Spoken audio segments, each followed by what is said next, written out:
important that we stop Cameron's cuts. I think everything that this new government is doing is going to be totally destructive of the British way of life. From the NHS to public libraries, I think that they are dividing this country, and it's really important that ordinary people stand up and say they won't go for it. I don't think we need these cuts that are so deep and so fast. I think that the deficit is not as bad as they're making out. There's money for Libya, and there's money to not collect it from people like Philip Green and the bankers' bonuses and so on.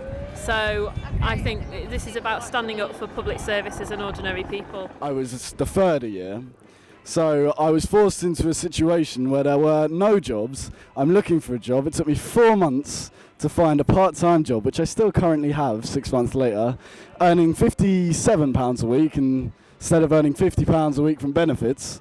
And I feel like I should march because I have to now pay next year £9,000 instead of £3,000 to go to university. Even bright children who've got capability to get onto university are discounting it now. They're saying things like, I can't afford the fees, I won't be able to go to university, and that's their perception now because of what the government is saying.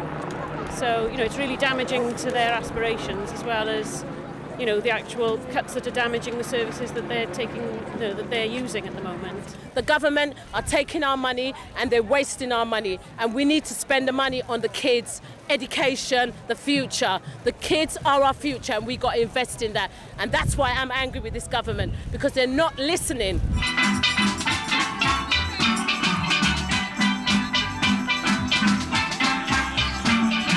I work for the NHS and I'm on the Disabled Members Committee for Unite Union, and I know how much these cuts are affecting patients, affecting members of society with disabilities, the elderly and children. Frontline services are being cut, and services for supporting people in their homes so they're not isolated, for psychological help, are also being cut and destroyed. And once they've gone, they're gone. We'll never get them back, and we must fight to keep them. I've already had my access to work cut back, which makes it harder for me to get around.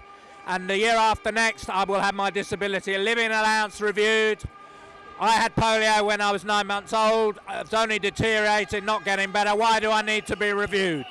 The coalition said that the NHS would be protected and that the health service wouldn't, that frontline services wouldn't be affected, and they are being. It's unquestionable. In the areas that I work, we're reducing the numbers of staff on the wards because of the savings that are having to be made. So whereas there might have been 5 people on a shift, in the very near future there'll only be 4, and that's a cut to frontline services. I'm a local government worker. I had to see my doctor recently because I had a strange noise in my ears.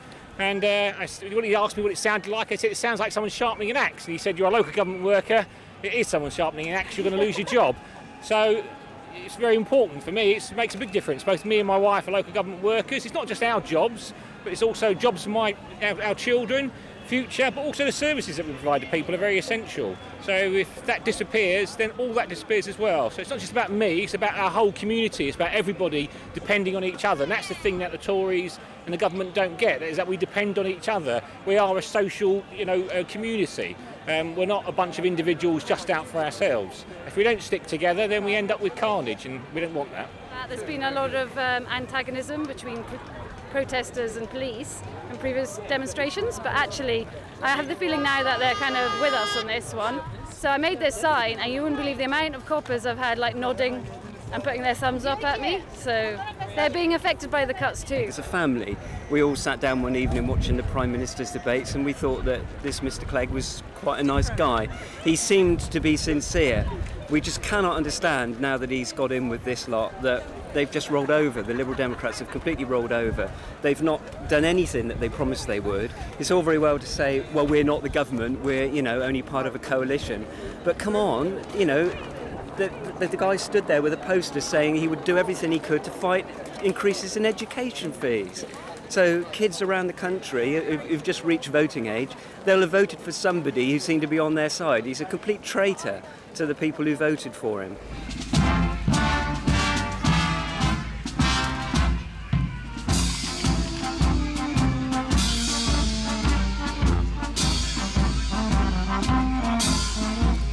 Yes, we're friends of Gloucestershire Libraries, and we are here basically to protest against drastic cuts in our library budget, leading to the closure of 10 libraries out of our 40. Of our 40. Gloucestershire is quite a big rambly kind of county, and there are going to be cuts as well to public transport, and so people who live in outlying villages where they've got their own quite little library maybe are going to suffer a lot when their library goes and they have to travel 20 miles or 30 miles to the nearest big town where there still is a library functioning. A lot of very elderly people finding that it's a place where they can speak to someone. They might not see someone for the rest of the week, but they've got their library, their librarian, and they can go there, and that's really so marvellous. It really is a hub of a community. They want to actually sack trained librarians, and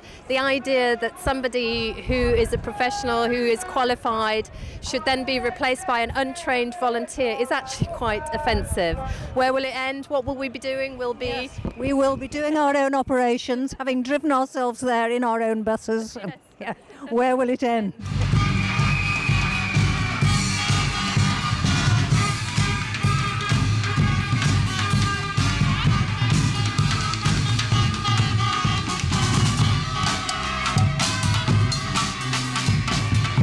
The entire Arts Council budget of this country before cuts is £450 million.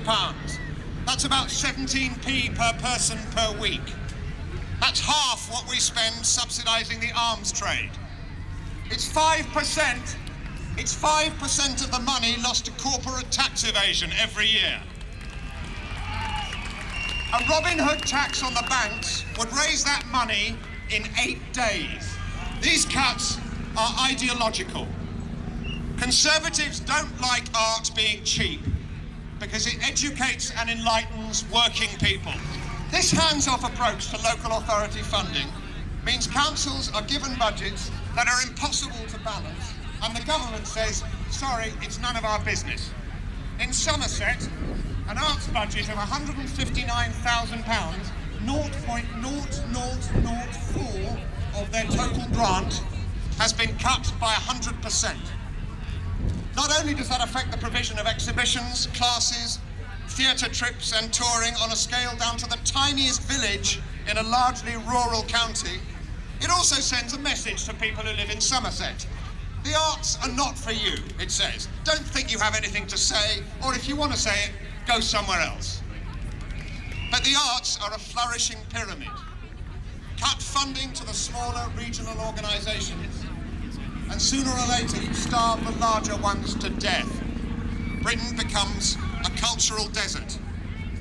This government has proved again and again that it knows the price of everything and the value of nothing. I believe that we spent about £30 billion of taxpayers' money buying up RBS, and then in a few years' time the Conservatives will probably sell that off in time for their next re-election. That billions of pounds can go a long way in social services, and so I feel like, I feel like the whole way we're spending money in terms of supporting banks and in just the way we spread money throughout the sort of budget is totally not working towards greater justice. I try to forget money. Everyone talks about money, which is written by the banks. They create it. That's the problem. I mean, they have the possibility and they do create it, which raises a debt that really I don't think is there most of the time. And why a government has to borrow to pay interest when they've already given lots of money to the banks anyway to bail them out is a mystery to me.